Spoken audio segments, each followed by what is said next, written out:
Hey guys, what is up? Super K-Man Rocks here, and I am here for my MSI main bracket stage day number 6 overview and analysis video. Very excited to get into this. We are going to be wrapping up our double days of the weekend.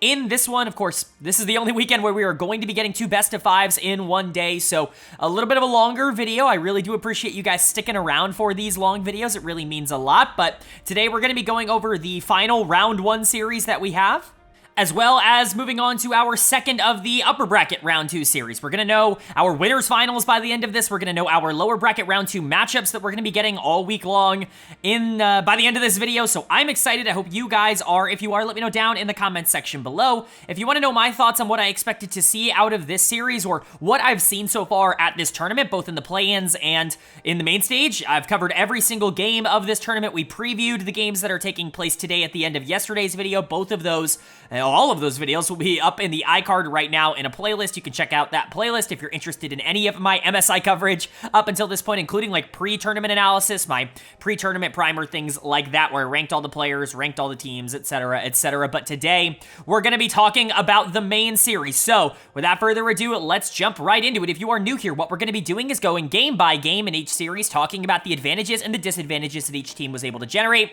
I'll be giving a player of the game and a dud of the game for each individual game, and at the end of each series that we talk about, I am going to give a player of the series to kind of tie everything into a nice, neat little bow. We will be previewing the upcoming series at the end of this video, but today is mostly going to be spent talking about the games that we have already seen, analyzing the games that we have already had. Like I said, there will be a small segment at the end of the video previewing what you can expect moving forward in the week, but today's going to be spent talking about the 2 series we got yesterday. So without further ado, let's jump right into it. The first one, super interesting. This is the last of the lower bracket round number 1 series, the round number 1 series in general, and it's a pretty good one. It's the number 1 seed from the LEC in G2 Esports taking on the number 1 seed from the PCS in PSG Talon. Both of these teams going to 5 games in their round 1 series, but not being able to win that game number 5. Of course, coming from very different circumstances. G2 were not favorites in their series at all. I'm not going to sit here and say they were expected to beat T1, but their ability to go toe-to-toe with a team like T1 was not entirely surprising. I had them back-to-back in my preseason or my pre-tournament power rankings. I had T1 at 4, I had G2 at 5. Yes, I did think there was a tier gap in between, but G2 is clearly kind of the best of the non-top 4 teams at this tournament, or at least that's what you would expect going into the tournament. And at least in round number 1, they did end up proving that. And a lot of that strength does come off the fact that they just have one of the best players in the world in Caps. He is just returning to form. This is 2019-2020 Caps back here in 2024. He is significantly better than he was last year, and he was already one of the best mid laners in Europe, like no-brainer last year, like just off of performance alone. Now he is so far and above not only every other mid laner, but every other player in Europe that the international stage was really the only competition that I was interested in seeing him play against, because it just wasn't fair watching him play against other European mid laners. He is so far above that region that I was really excited to see what G2 could do around Caps at MSI here. And there are other players on this team I really like. I'm a big fan of Yike. I've really praised him a lot over the course of this year. I think he's taken a lot of really good leaps, and I think he's a lot better than he gets credit for, even though he gets to play with Caps. A lot of individual I guess style plays that he still brings out in a lot of really big circumstances. He can generate leads on his own. He is not just reliant on laners to get his own leads. He is very active on the map in the early game, a lot more so than I would say other junglers that are, that play with really good laners. He's like very clearly somebody who is able to lock in and just kind of do his own thing. So I'm high on Yike and Caps. I think that they are a strength, but Broken Blade, Hansan, Mamiki, they have all spent time throughout the year being a little bit more inconsistent. I feel good about Broken Blade. He's been very good at this tournament. He's always been pretty good internationally, and, I'm generally high on Broken Blade. He's not a player that I really expected to be having a down year domestically the way that he was kind of leading into this tournament, but he's been very good at this tournament, and it leads me to believe that he is actually going to be, the 5th or the 6th best top laner here, which is certainly good enough. And then the real concern with G2 has always just been Hans and Mickey. I mean, Mickey's been running it down all year long, but when he gets champions he feels comfortable on, he does play better. He has definitely been more of that feast or famine type of like Excel Mickey X rather than, the G2 MVP that they got last year, but I think you can still win with him. Hans has been a little bit overshadowed. This is not really a Hans Sama fault. It's more so like a Western AD carry thing where there's just, outside of Yon, honestly, there really has not been any Western AD carry that's looked good this year in either region. So I'm not shocked to be like Hans Sama's getting a little bit outplayed at this tournament. It just kind of is what it is. But in terms of matchup for G2, I think they have a phenomenal matchup into PSG, because where are PSG strengths? Well, jungle mid. Like, that is where they run through. They run through Junjia. They run through Maple. Junjia is very, very good as a facilitator, as a setup man. And Maple is kind of the turning point for PSG. When Maple wins, PSG wins. They can even do that against a team like Bilibili. When they're able to get gold on their mid laner, it's really easy for them to be able to play through that part of the map, especially in the mid game. When Maple loses, when Maple doesn't have prio, when Maple doesn't have pressure, they don't know how to play. Like, they don't really play through anybody else. Betty can be ridiculously fed like he was at times in the Bilibili games, and even Aji can sometimes win, even if I'm not the biggest fan of him. They just don't know what to do when they have to prioritize other lanes. Jungle mid is certainly the priority for PSG. You know, I think especially for a team that is a little bit slower, a little bit more macro-oriented, they rely a lot on knowledge of the game and being able to cleanly execute transitions into different parts of the game. And if you're not going to be able to play through your comfort zone, I think that could be a bit of a problem, which is why my prediction in this series was G2 3-0. Really didn't feel like PSG had a great matchup in this one, and also, you know, they overperformed against Bilibili. They were gifted a lot of really good opportunities, and I just don't think that's going to happen against a G2 team that wants some revenge after losing to T1. Add on to the fact that, again, Maple really is kind of like the switch. When it's working, it's great for PSG. When it's not looking good, and I just think Caps is a better player in almost every aspect. I don't think there's really a lot to like about this matchup for PSG, but hopefully I'm wrong. I hope we get another competitive series here, but the only way to know is going to be to go game by game, and that means starting with game number 1. And the winner of game number 1 was G2 Esports. They are going to take the first game of this series. They're going to go up 1-0. Always good to get that momentum out of the way early on, to get that win under your belt, to control where the rest of this series starts to head. And they did it in pretty good fashion, I would say. Still a pretty interesting game, relatively close up until about 15-20 minutes into the game. One team fight ended up ending this for G2. They just got such a massive lead because Caps really started getting those resets and started popping off. And from that point onwards, there really just was no recovering for PSG. But for 15-20 minutes into this game, honestly, PSG was looking like they were in the better position. Maybe you could argue that G2 has the better comp. I think what we're seeing as a kind of meta development over the course of this tournament is Mega Tank in the top lane, and then double AD carry is actually becoming a lot more popular. The Tristana plus something down in the bot lane, in this case, the Callista plus, you know, Zac or Ornn, like TL showed yesterday. These are just becoming more and more relevant, I think, as this tournament continues to go on. And it's very difficult to deal with in a front to back. Like, that's the whole point. If you're going to do the lane swaps, if you're going to neutralize kind of the advantages that, you know, less skirmish-oriented top laners can have in the early game, if that's not going to be as relevant, if just surviving and scaling into the late game is going to be more relevant, we are going to see more of an adaptation towards tanks in the top lane, and that's kind of what we're seeing. Not that Zac and Cassante weren't already super relevant before this tournament, but they become even more relevant, and it opens up more opportunities for your double ADs to pop off in these team fights. Player of the game is very clearly going to go to Caps, just completely dominated this game. By the time we hit the mid game, he was in an okay position. Maple was actually doing really well on the Taliyah. Taliyah is a very strong pick, in my opinion, clearly the strongest mid laner in the game, and in my opinion, the strongest pick in the game right now. Maple looked very good on it. I think it generally does well into Tristana, because what you want to do with Trist is neutralize her early game prio so that she isn't really able to snowball the game out of control. Unlucky that the team fights just kind of went her way, that Hans Sama was doing well. Broken Blade was playing excellent after he got solo killed in the top lane, and, you know, things started to spiral out of control, but a lot of this was Caps just being perfect in team fights, and this is the Caps that needed to show up. He was a little bit shaky against T1, all things considered. Obviously, it's Faker. You're not going to freak out too much, and there were 2 games in that series where he, quite frankly, just outplayed Faker, where he was just more relevant. Part of that was Faker playing really poorly in those games, but Cap certainly did a lot of good stuff to take Faker off of his comfort zone. I still think that he needed to look better than what he looked against T1. I think they could have won that series if traditional Cap showed up, if like the domestic version of Cap showed up. I think they could have beaten T1, and now that we're here in this series, like, this is really where it's time for Caps to reemerge, where Claps needs to reemerge internationally, and he did so in game number 1. 14-2-8, I think, is indicative of just how important he was in these fights. By the end of the game, he was literally just jumping on anybody he could see and blowing them up immediately. It was just a dominant performance from him, and again, that's what was necessary in this game to get G2 into a better spot. You want to see Caps being the player that does take over a series like this, and that's what he did here. Broken Blade was excellent in these team fights. Again, I mentioned he's been very good at this tournament. Did get solo killed early on in this game by Aji just for being way too aggressive, for taking a fight under tower when the lane was frozen. This is something we've seen regularly in the Cassante versus Zac matchup, is Zac having to overextend extend because the Cassante just has a lot more prio in the early game if the player plays it well. We'll talk about Aji. He did absolutely nothing with that lead, and Broken Blade was significantly more relevant as this game continued to go along. I was worried about Zach going into this tournament as a champion because I didn't know whether or not the health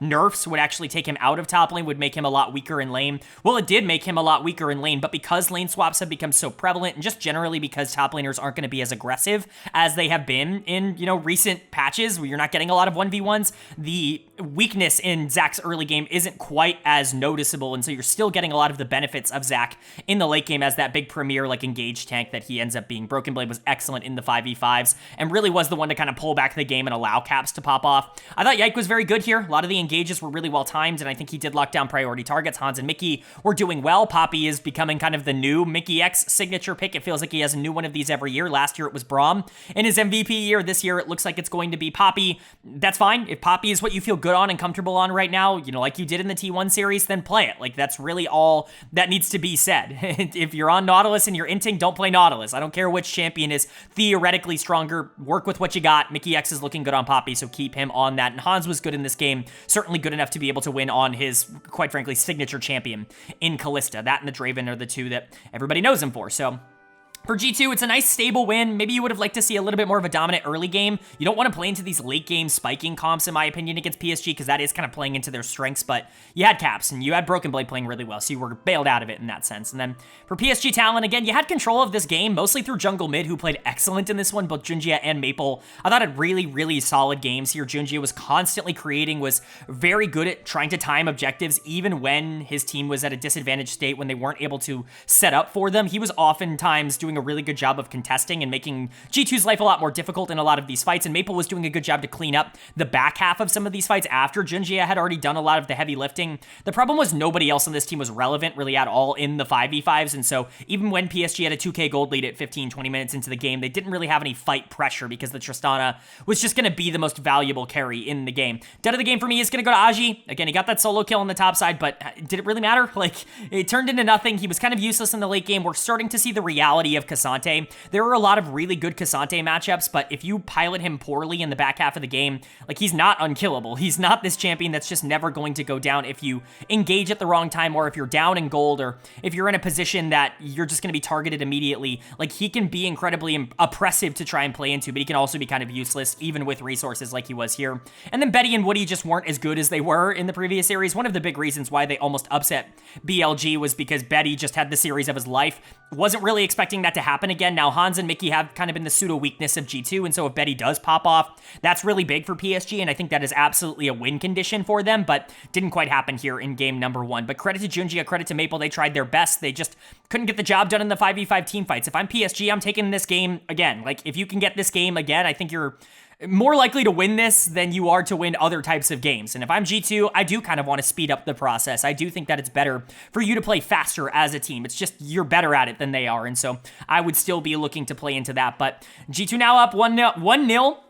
You certainly don't want to go down 0-2 if you're PSG against G2. That would be a bad circumstance, but G2 wants to take dominant control of this series. Are they going to be able to do that here in game 2? Well, the winner of game number 2 was G2. They are going to take game number 2. G2 will take G2 here and go up 2-0, and this is looking like it's going to not be particularly close. We talked about how the matchup was just not really in favor of PSG. I don't think talent-wise it's a ridiculous leap to say that PSG could compete in a game or two against G2. Obviously, G2 are going to be favorites in this matchup just because of the talent level, but man, the things that PSG are good at, they just get taken away so easily by G2 when they play aggressive, when they actually go out there and try to make plays, and I think game 2 was significantly better for G2 than game number 1, so we'll talk about it. I probably won't spend a ton of time here on this second game because there just isn't a lot of analysis to give. This was kind of a slaughter. This game was never particularly close, but player of the game for me is going to go to Mickey X. Why do they keep allowing this Poppy through? At some point, I think you just have to ban this champion. I understand that there are other priority bans, Rek'Sai, great ban. Yike has been unbelievably good on that champion, and they flex it into top lane all the time. So, it's a pretty solid ban. Orianna, Caps Orianna, sure, you want to ban it out, you don't want to play against it, I get it. I don't think it's the biggest problem that you have, but whatever. Is his LeBlanc really that much worse? And then the Zac, you don't want to give reliable tanks in the top lane. I get it, especially on red side. It just doesn't feel quite, it's super safe, and you want to take that away. I understand it, but Poppy just feels way too good right now for G2 to not at least consider just doing something else. Like, Mickey is so much more comfortable on Poppy than he is on any other champion that he has been playing recently. And just off of that merit alone, I think you just have to start banning out this champ. Like, he's very good at this. He was picking up kill after kill. He had the most kills in the game of either team on support Poppy. Now, a lot of that was being set up for him by other members. Like, Caps had a great game. Yike had a great game here. Even Hans, I think, did relatively well, even if he was late to basically every single fight. When he was in the fights, he was doing well. Mickey was the one kind of actively creating. I think especially after some of the early game trades, you can see he was really the only one who ever died on G2. That's because he was the primary initiator for a lot of the plays that they ended up going for, especially in the 2v2s down in the bot lane. But mid-game onwards, he was essentially perfect. There really wasn't anything to criticize. Mickey has been getting better as this tournament's gone along, and that's really all you can ask for. But Caps continues to be a monster on the LeBlanc. The damage he can output on this champion, kind of insane. 3 bans thrown his way. Orianna, Ahri, Tristana, all taken off the board. Yeah, you're not going to ban out Caps. Like, I hate to be that guy. Like, Nico is still up. Nico's one of his best champions over the course of this year. Azir was left up, like, completely unpicked and unbanned in this series, or in this game, in this series so far.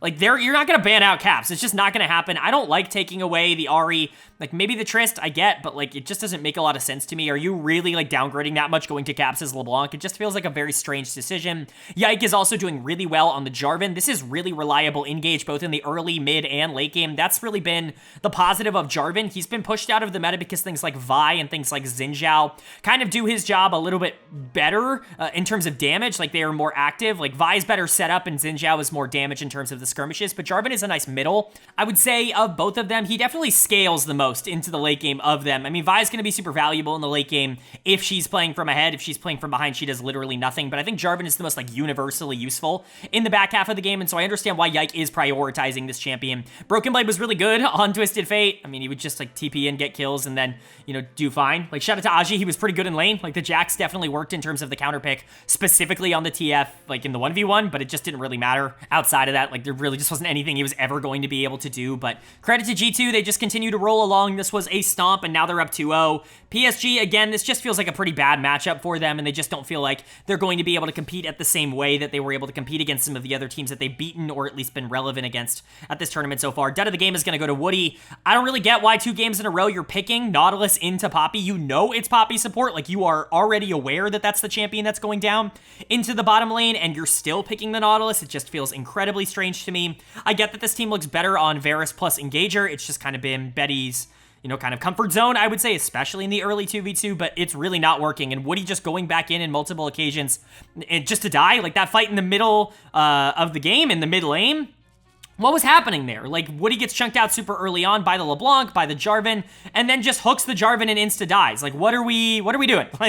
Is the brain off? Like, I can't begin to understand. Maple wasn't involved in a single kill this entire game. That's disastrous as Talia of all champions, the champion that's designed to move around the map and be involved as much as possible in everything going on. Junjia got completely out-jungled in this game. Like, the mid-jungle duo got rolled. Betty wasn't ever relevant in these fights, even if he wasn't, like, entirely awful. And then Aji was probably the one guy where you're like, he was okay in lane, like he was doing really well in the 1v1, but like, what's Jax supposed to do when the rest of his team got absolutely slaughtered and now you're down 8k gold at 15 minutes? Like, what are you supposed to do in that circumstance? There just really isn't like a clean answer to that. So PSG just feels a little bit outclassed here. Like I said, I think the matchup is pretty horrible for them, and especially if Junji and Maple just continue to get absolutely destroyed in the mid-jungle matchup, there's just no way PSG is going to be able to win a game. But if they are able to step up, if they are able to have one good game, slow the pace of the game down, get closer to that game 1 where you're relatively even going into 20 minutes, I think that's going to be the sweet spot for PSG. If G2 continues to speed up the game like they did in this game 2, then I just don't think there's going to be a lot of chances for PSG to be able to quote-unquote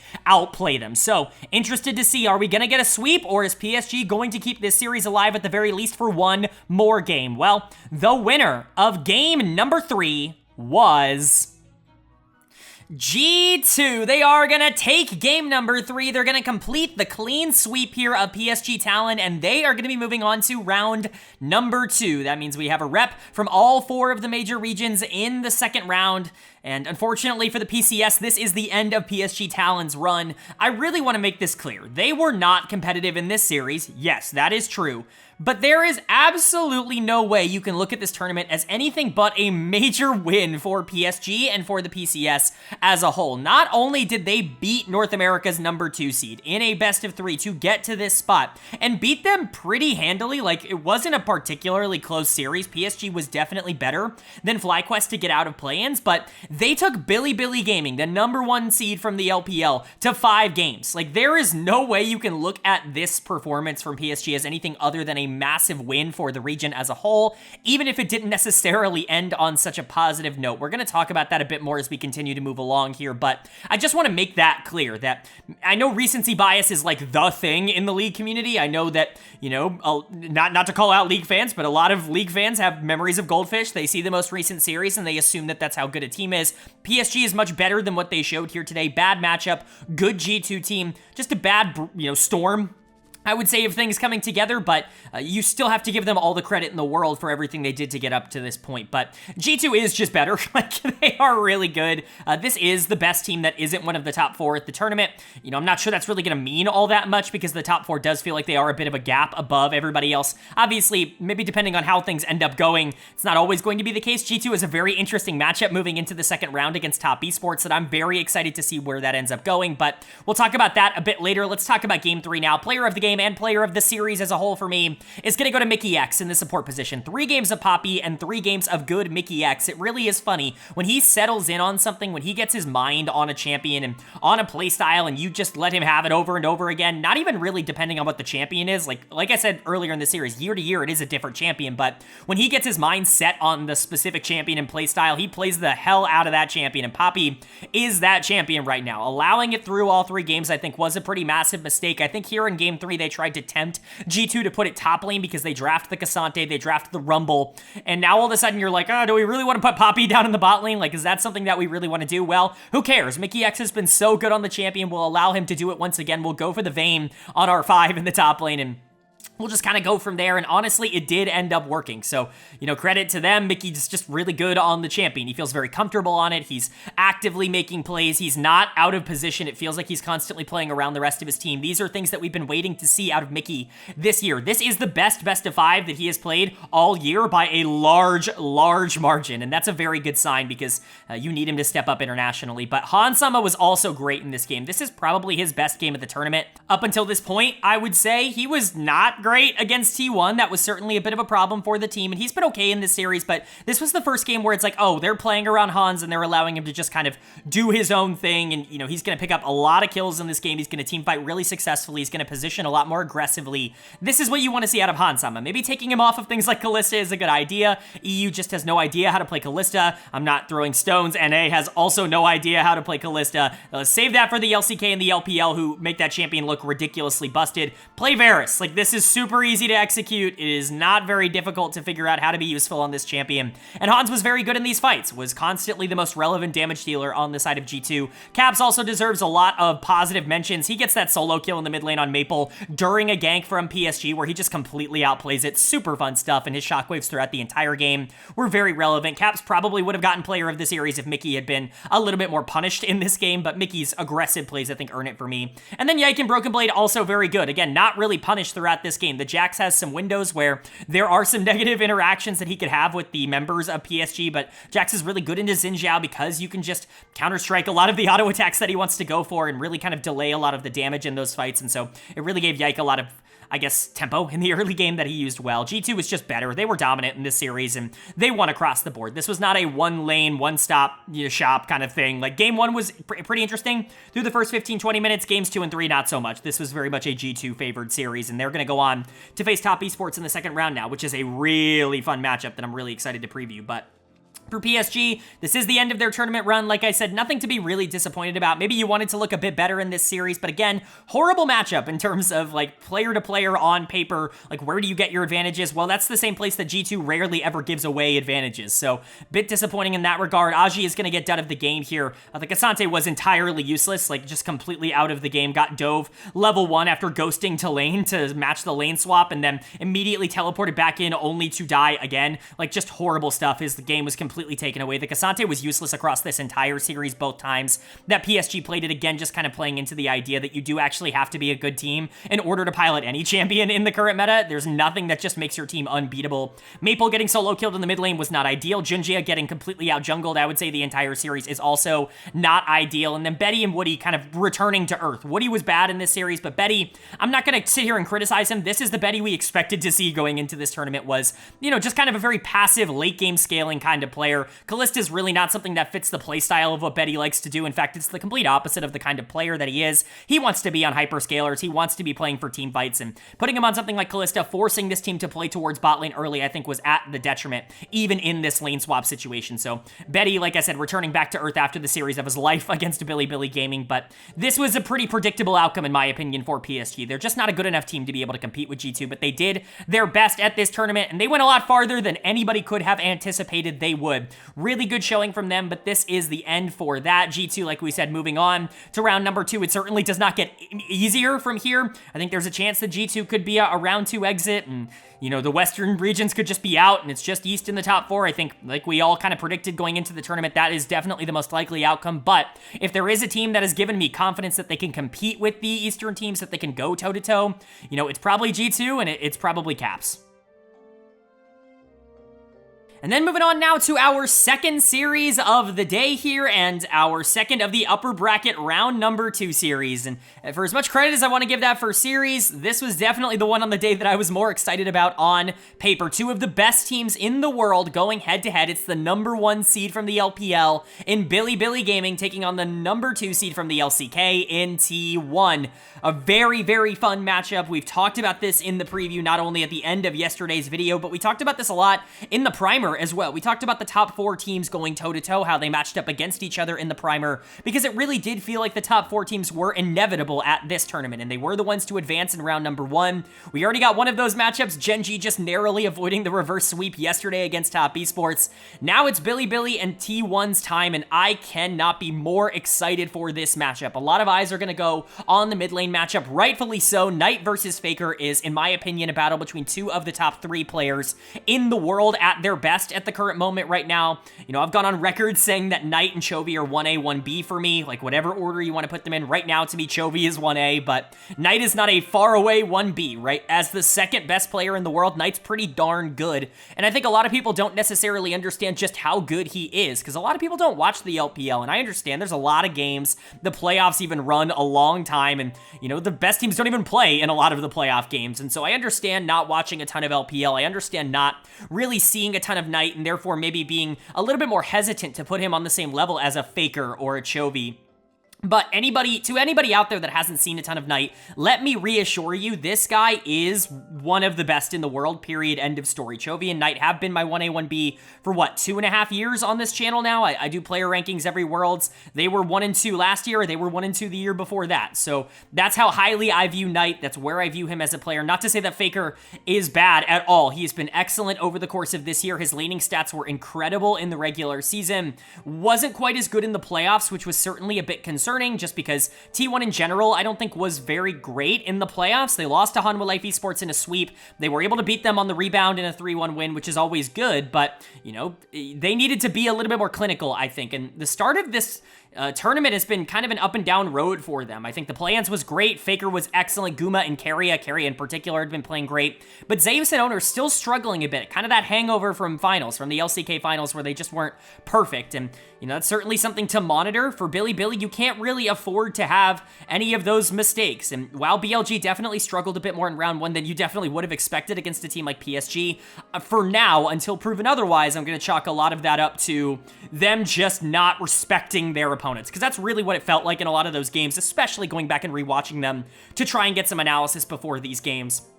It really did not appear that BLG was trying very hard in the games that they ended up losing. The games that they tried in, specifically Game 5, they were not particularly close. But the scary thing for T1 is, I think, from an individual perspective, I think you can go down the line and say that BLG is better in every role. Like, I would take Bin over Zeus. I don't know how unpopular that is. I would certainly take Jun over Owner. I don't think that's debatable. Knight over Faker for me. I've explained it. And I think Elkanon are better than Guma and Carry. I think Elkanon, at their best, are the best bot lane in the world. And so that's definitely a mountain for T1 to climb, and it's why I favored Bilibili in this series, but the reason I went BLG 3-2 on my prediction instead of going for a BLG 3-1 like I might have done at the beginning of the tournament is just because I feel like BLG still has some jitters from playing at home here on an international stage. This is an org that has struggled a bit internationally, and really a couple of players who have struggled internationally. T1 definitely not with that same regard. As long as Faker plays a little bit better than he did in round 1, I think this will be a competitive series, but it's going to be fun no matter what. I'm really hoping that this is a banger, just like a lot of the other series that we've gotten here at MSI, but going game by game means we get to start with game number 1, and the winner of game number 1 was Bilibili Gaming. They are going to take the first game of this series. They're going to go up 1-0, and if you ever wanted a statement of like, hey, that PSG series, throw it out of your mind. That's not indicative of who we are. You know, that's not indicative of our power level coming into this tournament. This was it, because this was a dominant game from Bilibili where they just gapped them basically across the map. Really, the only time and place where T1 was able to get anything was return kills for plays that Bilibili were initiating. That's how dominant this was for BLG in game number 1. A great showing from them. T1, uncharacteristic to say the absolute least in this game. You know, there are some players on this team that I have been very much guilty of being critical of. Owner in particular is somebody who I've been very low on. I'm very vocally low on him. I just don't think he would be as good of a player outside of the T1 system.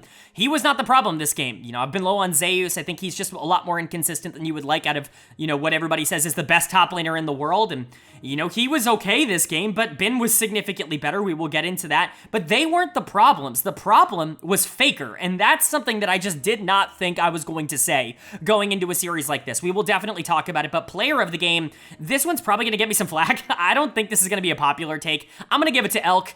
It's probably Knight, right? Like, Knight might have been the more valuable player in this game, and trust me, I'm not looking for reasons to take accomplishments away from Knight. I'm like one of the biggest Knight defenders on this platform, but there's something so cathartic after all of these NA and EU series where they pick Kalista and do absolutely nothing, even the PCS, even Betty not doing anything on Kalista, to see Elk come out and just like win team fights, like just be really strong in the back half of games and play Kalista like one of the most broken champs in the game, like she is, and Elk did that. So Elk's gonna get my player of the game. If you want to give this to Knight, go ahead, man. Knight gapped Faker in this game. It was not particularly close, but I'm gonna give player of the game to Knight again because it really is such a joy watching Kalista actually be good. Like, watching this champion actually be utilized properly and not be useless like she is when a lot of other teams end up using her. Elk really is that kind of difference maker. There was a lot of action in the early game down in the bot lane, which generally is huge. And one thing that I do want to point out, BLG gave over Senna Tahm Kench. I don't know how many people here are familiar or watch the LCK. I don't know how many of my LCK Weekly Review viewers I have, you know, watching these videos, but if you're not familiar with the LCK, that's a death sentence. You do not give over Senna Tahm Kench to Gumayusi Keria. This has been not allowed, like, all year long. Senna is a permaban against T1. It's just something that you can't really give up because nobody has been able to beat it, including the best teams in the LCK. Well, BLG said, screw it, we're just gonna attack you over and over again, and while Keria is going to make some plays on this Tahm Kench, going to keep things interesting in the mid game, it doesn't matter, man. We're just better, and we can outplay you in the bot lane, and that's exactly what happened. Elk and On were excellent in this game. On was very good on the Renata, a couple of very well-timed engages coming in from him. He knows exactly when to taper his aggression to match the rest of the team, but Elk truly was the standout for me in terms of the gameplay that I watched. But of course, Knight deserves a lot of credit. The dude solo killed Faker super early on in this game. I think at like 5 minutes into the game, he just completely obliterated him. I don't know what's going on with Faker. We'll talk about it in a second, but Knight solo killing someone, that's not a shock. This guy dominates 1v1s all the time. This is just what he does. Tilly has also been one of those picks that you can't really give over to Bilibili on blue side because they just do such a good job of utilizing pressure coming out of the mid lane. If you're moving Knight around the map, that's when Bilibili's at its strongest, because then they can play for Elk, they can play for Jun. And all of a sudden, things become a lot more difficult. Bin's just going to win, isolated in the top lane. They gave him the B5 Vayne to just play into the Cassante, and he went the speedy build and was never catchable this whole game. That one fight in the top lane where it was like 3v1, or 4v1 almost, I think it was, and he ends up killing Zeus, flashing out, and they need to bring in Owner, or, they need to bring in Owner to just kill him. It's crazy. Like, Vayne was super fun to watch, but, you know, moving Knight around the map, I think, was a big opener for this team, and Shun was very good on the Sejuani. Just generally, though, Bilibili across the board, great macro, great decision-making, very good team fighting, especially after like 20-25 minutes into the game. You know, T1 can definitely still win stuff in that part of the game, especially if the game's even relatively close. You know, rockets from Corki are going to hurt regardless of whether or not he's in the game or not, but BLG was just better. I don't think there's really a lot of debate for that in game number 1. And then for T1, again, Faker's dud of the game. This is very uncharacteristic. He had a couple of these games against G2 as well. Not really sure what that means. If Faker's going to be off his game at this tournament, T1 is going to be worse than even I predicted them. I had them number 4 in my pre-tournament power rankings. I had them as the lowest of the big teams at this tournament, the big 4, if you will, because I just didn't trust them and the regular season and what they showed in the playoffs across the entire playoffs and not just the finals, which I'm, sure a lot of people just watched the finals and saw that version of T1. That was not the version of T1 that showed up for a majority of this year. So I was a bit concerned. And if Faker, who was the stabilizing force of this team, is not going to show up at this tournament, they're doomed. Like, they don't have alternate win conditions other than Faker. So this was a bad Corki game, getting solo killed, being super susceptible to ganks in the mid lane from Shun. It's just not a good look. He has to be better. I know the damage chart looks all good at the end of the game, but it's Corki. Look at every single game Corki's been played at this tournament. Damage does not equal relevance in a lot of these fights. Poke can inflate your numbers, and that's kind of what happened in this game. His actual relevance was very low. And then Guma and Keria losing on Senatom Kench. This is something, like I said, doesn't really happen domestically, so pretty cool to see that from Bilibili. One thing to note about the last time these two teams played, 9 of the 10 members are still here from last year's MSI when these two teams had a best of 5 that Bilibili did end up winning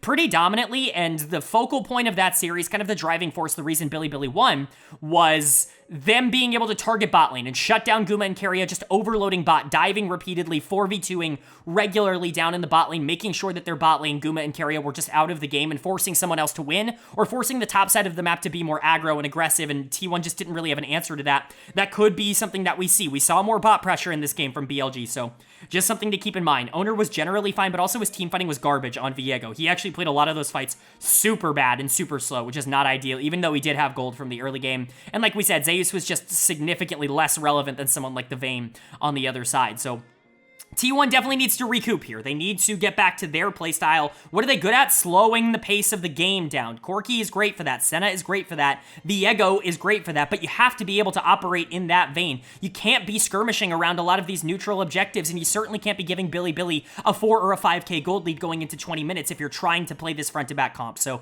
T1 definitely needs to clean it up a bit, but for Bilibili, great start to this series. They looked excellent in game number 1. Are they going to be able to continue it? Are they going to go up 2-0 and put themselves in a super dominant position in this series, or is T1 going to be able to tie it up and bring us to a tied game 3? Well, the winner of game number 2 was T1. They are going to take game number 2. They're going to tie up the series at 1 apiece, and we've got ourselves a fight on our hands. Game 1, very, very cleanly taken by Bilibili. It never really felt all that up for debate. Game 2, basically the same thing, but this time flipped on its head in T1's favor. This was a super clean game. Never really felt like T1 was in any sort of danger of losing it, and this felt a lot more like the classic T1. This felt like 2023 T1 in terms of the way that they went about their early game, the pathing decisions that they ended up taking, and just the general way that they were playing out small 2v2 or 3v3 skirmishes. Being able to cleanly perform in them has been a weakness for them over the course of this year. They've been able to win quite a few because, again,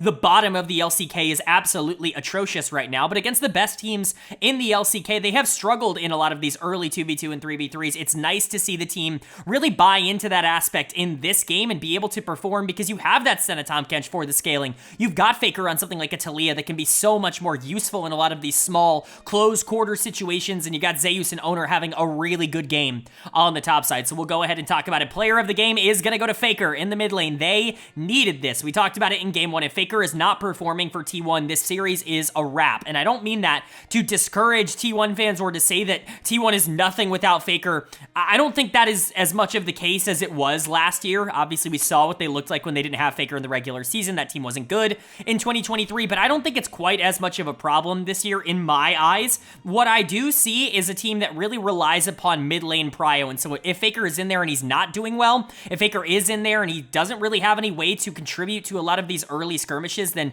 Bilibili does a really good job of expressing that quickly in games. That's something they're good at, so it's really important for Faker to be strong in these games, at the very least neutral neutral with Knight, and he was in this one. What we're seeing is that the Taliyah into Corki matchup is a bit Taliyah favored. If only there had been somebody out there on YouTube that had been saying that for months, that Corki is a super overrated pick that only works for Chovy, and that Taliyah is the best mid laner in the game.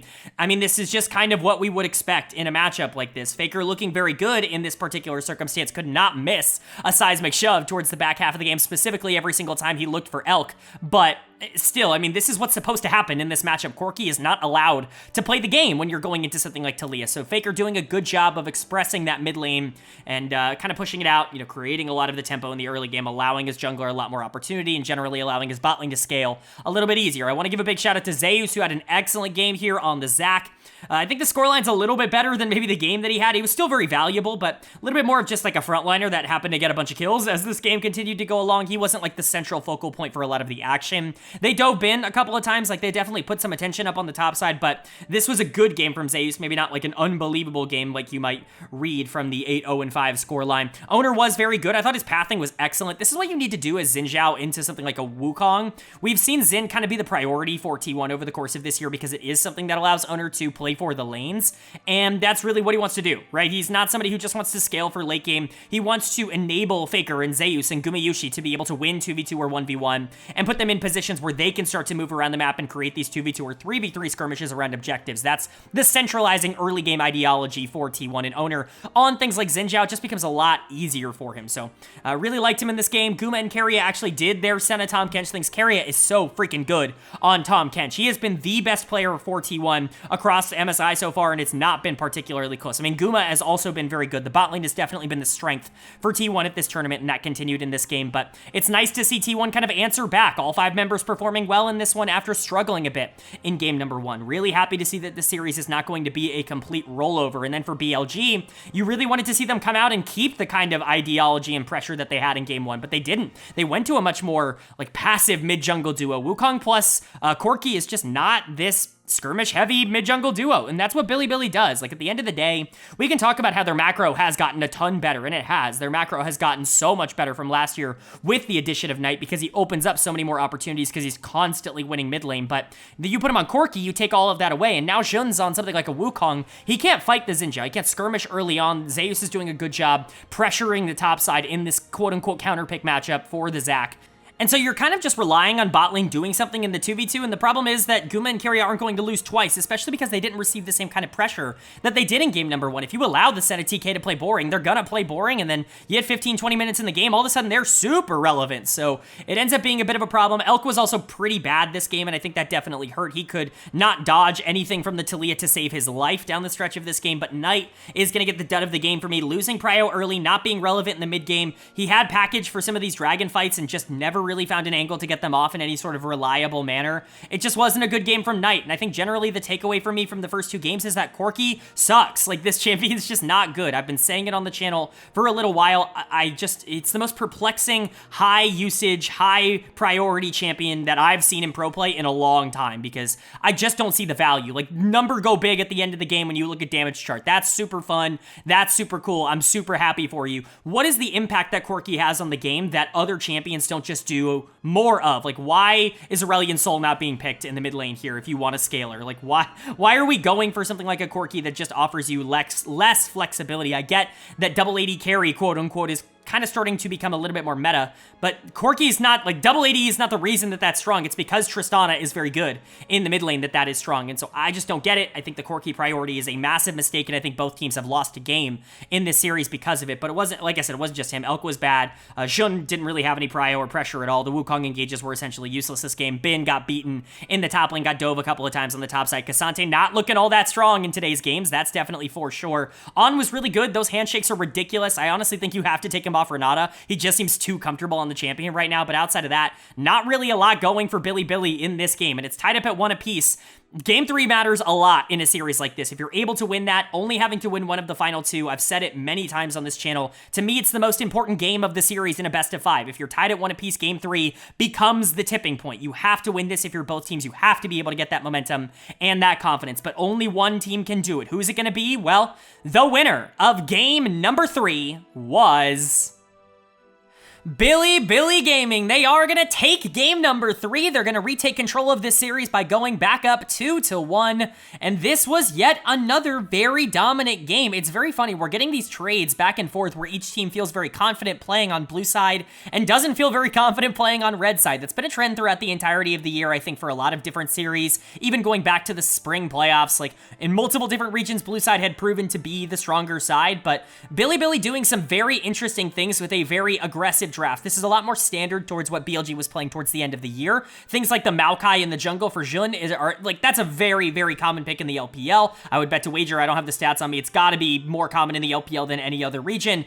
We talk about that a lot on the channel. Lucian Nami, something Elkanon have played a ridiculous amount of over the past year or so, and it's a very good answer into the Senatom Kench. Typically speaking, just because it can stay relevant in the mid game when they do want to go for these skirmishes, which is really all Elkanon need to do. Like, they don't need to Kalista, pressure the lane 2v2. Like, it's a lot more about whether or not you're going to actually be able to fight over objectives in this particular series, and you were able to get the Talia on B1 because you're B1 and they didn't ban it out, and so this is a much better situation here for Bilibili. T1 don't have a disastrous draft in my opinion. I think some people would like to make this seem unplayable. I don't think this is unplayable. I think the Vigar is certainly an interesting R5 pick. I think that there were better options on the table, but I'm actually kind of an advocate for Vigar. I've been talking about it for a little while on this channel as something that I want to see more of. I think it's very playable at the current moment, and I think as a pair with Senna, you have two infinite scalers. I understand the idea behind it. You want to slow the game down. That's where T1's probably going to get a lot of their advantages anyways in terms of how the series goes. The way these two teams interact, it just didn't end up working out. Player of the game for me, pretty obviously, is going to go to Elk in the bot lane here on the Lucian.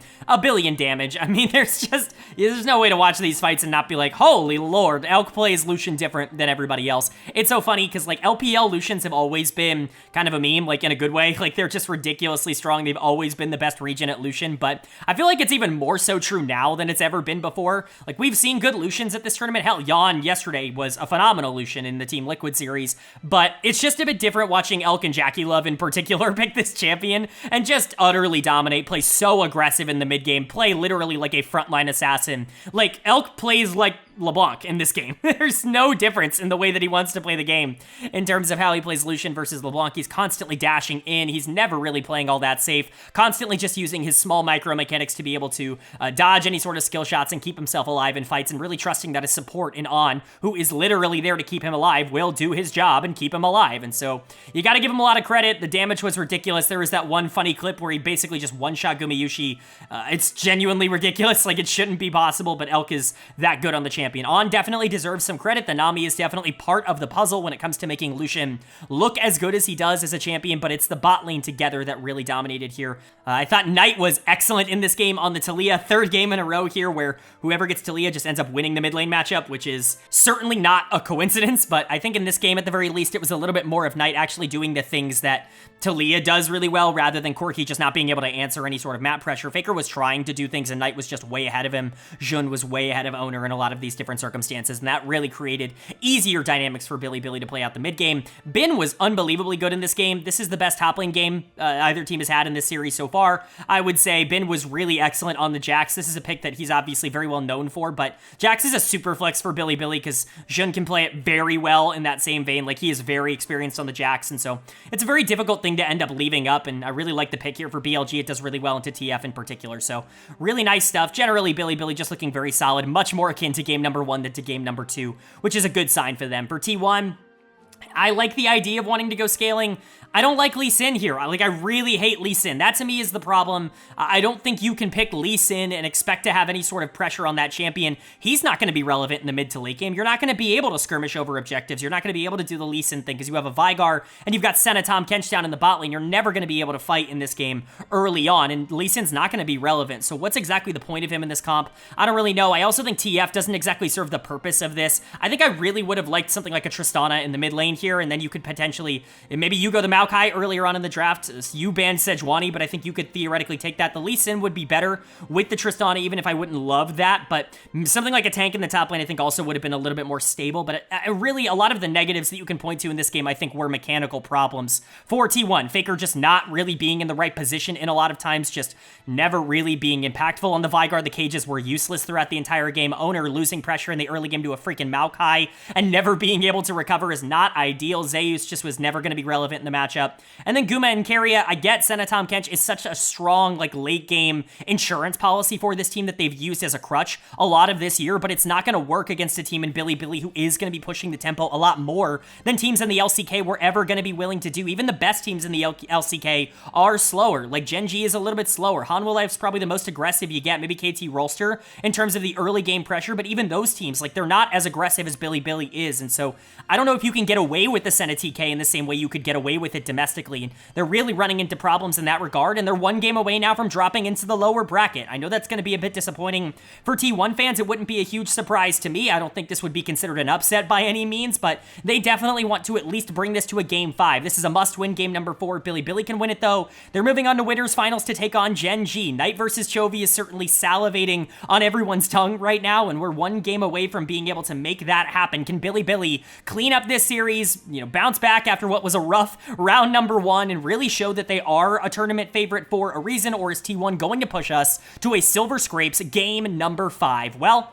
the winner of game number 4 was Bilibili Gaming. They are going to take game number 4. They're going to take this series in 4 games, and they are moving on to winners finals here at the mid-season invitational. It's the number 1 seeds from both the LCK and the LPL going toe-to-toe in the winners finals, as was kind of anticipated before this tournament started. We expected those two teams to be the best at the tournament, but the way BLG got there was certainly significantly more encouraging than what they showed in round number 1. As for T1, this is an unfortunate loss. I think there are going to be T1 fans out there that are disappointed in this, but honestly, this is not an upset to me. They are, like I said at the beginning in the preview here, I think they're weaker in all 5 roles across the board. I don't even really know if there is an argument in any of them. The only one is if you're like a true Keria fan, I think you could say Keria is better than On if you really wanted to go there. I think On's been better this year in terms of the results, but outside of that,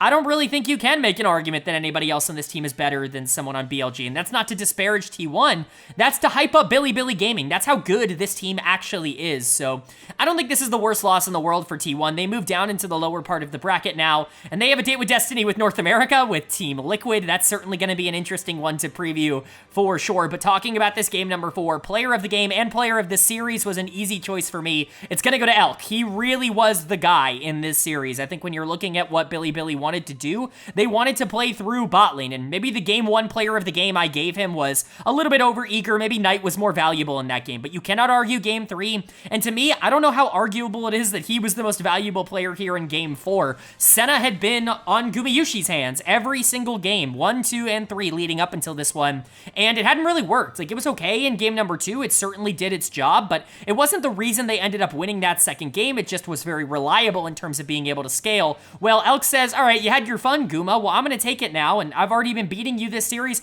How about I beat you on the champion that you've had this entire series in the Senna? Really, really great performance from Elk. I thought he played great in this game and did show the power of Senna as a champion. LPL AD carries are very good at this champ, and I know that doesn't necessarily fit the archetype that you would necessarily think, but because they're so aggressive, they actually can play on the edge of danger a little bit more with that Senna than I think a lot of people are willing to do with her, so really good stuff from Elk. On was also terrific in this game. I very narrowly gave player of the game in game 4 to On. I thought the Nautilus was really impactful. Go back and watch some of those fights if you haven't, and pay attention to the Nautilus. He is in the perfect position every single time to not only set up for Tristana or specifically the Senna to be able to do a lot and to, land their CC and be able to deal a lot of damage, but also look at his positioning and the way that he's actively doing that while blocking damage for his backline. It's actually ridiculous how good On is right now. He is playing at a pretty insane level, and I don't even know if he's getting the credit that he deserves for how good he's been, but Elkanon kind of reassuring people that called them the best bot lane in the world,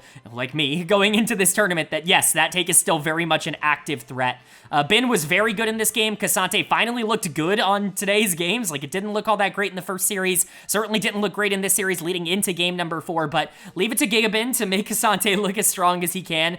Jun pulling out the Nidalee, the Canyon cosplay here in a do or die game, I guess, and it worked. It wasn't brilliant. It wasn't dominating the game quite like Canyon's was, but it was still solid, and Shun's obviously a very experienced Nidalee player, and Knight on the Tristana. Trist is going to continue to rise in popularity as this tournament goes along. We're seeing team after team after team win on this champion because it does so much, and it establishes so much pressure. I've been talking about it all year. I was shocked when it fell out of popularity. I expect it to come back in a pretty major way. Bilibili has been exceptional in this series, and all of the doubts that I had after the PSG series, I think, were gone.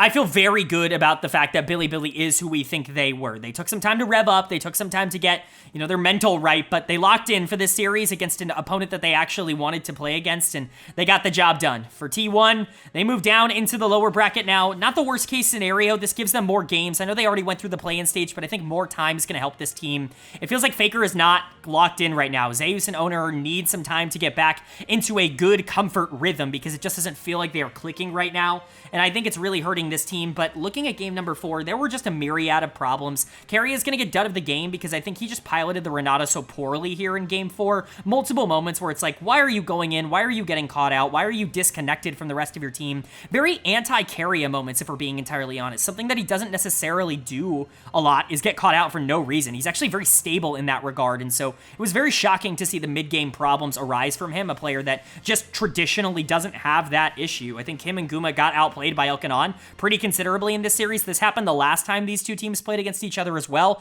Certainly something to keep in mind. When Guma and Keria are pressured, specifically Guma, it can be a little difficult for him to stay relevant moving into the back half of the game, and especially on something like the Callista, he doesn't have that safety net of scaling that the Senna offered him, and so was definitely a bit of a problem. Zeus was also just kind of okay. I think people are going to look at game 2 and think that it was better than it was. It was just an okay game number 2 in my opinion, and he was just fine in this series, but Bin was definitely better, and that's not really a shock to anybody who's watched this year, but it is good to see Bin showing up, and it's unfortunate that Zeus just seemingly can't beat the best top laners in the world in his current state. I don't know what it is. I don't know if it's mental. We know he's talented enough to do it. It just has not been there so far in 2024. And then Owner, he's just fine. Like, again, he is the same player in every series that he plays. He's going to have a couple of good games. He's going to have a couple of games where he's completely irrelevant.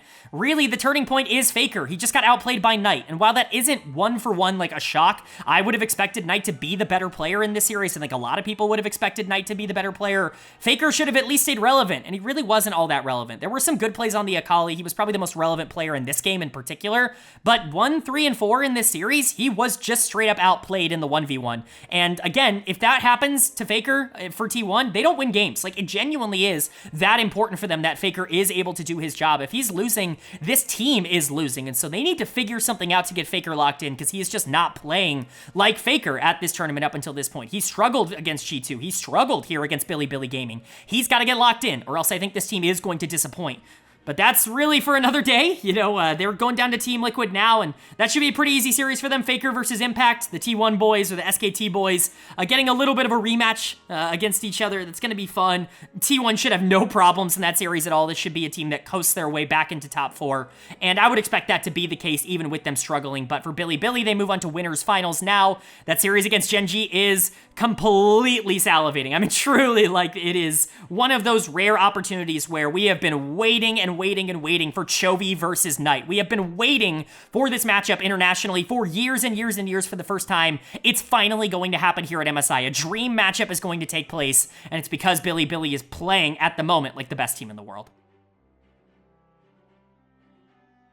All right, but that is going to do it for my MSI Day 6 overview and analysis video. We know our top 6 teams left at the tournament. 2 teams are slotted into winners finals, Genji and Bilibili Gaming. They are the number 1 seed from the LCK, the number 1 seed from the LPL. The 2 dominant teams in the world right now are meeting in winners finals. Very excited for that, but the lower bracket has also been determined. T1 will take on TL. Very excited for that. Like I said, Faker versus Impact, 2 former teammates to win the World Championship, playing off against each other. That's always a fun one. And then the game that we are getting on Tuesday here, or Tuesday morning, I guess, technically here in North America, the number 2 seed, Top Esports from the LPL, and the number 1 seed from the LEC in G2. Probably the most interesting of the lower bracket series, the more interesting of the lower bracket series. This one's going to be a banger.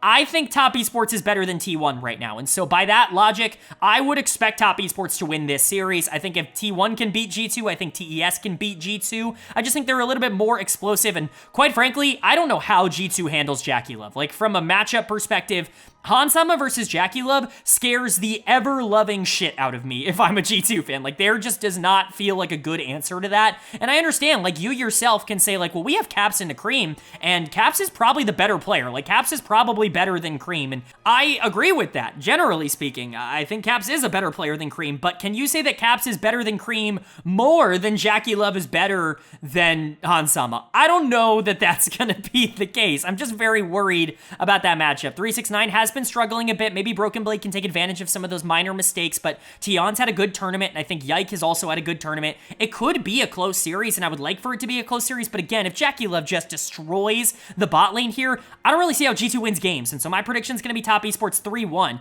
I think there will be a game where Caps just pops off, where Caps and Yike have a really strong one, where Hans is able to survive, or maybe they just bring 4 people into the bot lane and do some magic that way, but I think TES is going to respond by investing into their superstar AD carry, their world-class AD carry, and I just don't think G2 is going to have a real response to that. And I think they're going to drop in the series. But let me know if you agree or disagree with that. Would love to know your thoughts and opinions on everything down in the comments section below. Did you enjoy the video? If you did, leave a like. It really does mean a lot to me. Lets me know you guys are enjoying the content. And it does help get this video out to a lot more people, which I'm always very appreciative of. If you're new here, hit the subscribe button. We post about every single day of MSI here on this channel, all the way through the finals. Of course, we're also going to be covering all 4 of the major regions every single week like we always do on this channel once they start back up for the summer split. So if you're interested in all of that kind of content, everything going on in LoL Esports, this is the place for it. Hit subscribe and hit that bell so you can be notified when those videos do go live. But of course, with all that being said, I hope you all are having a great day. I hope you continue to have a great day, and I will see you all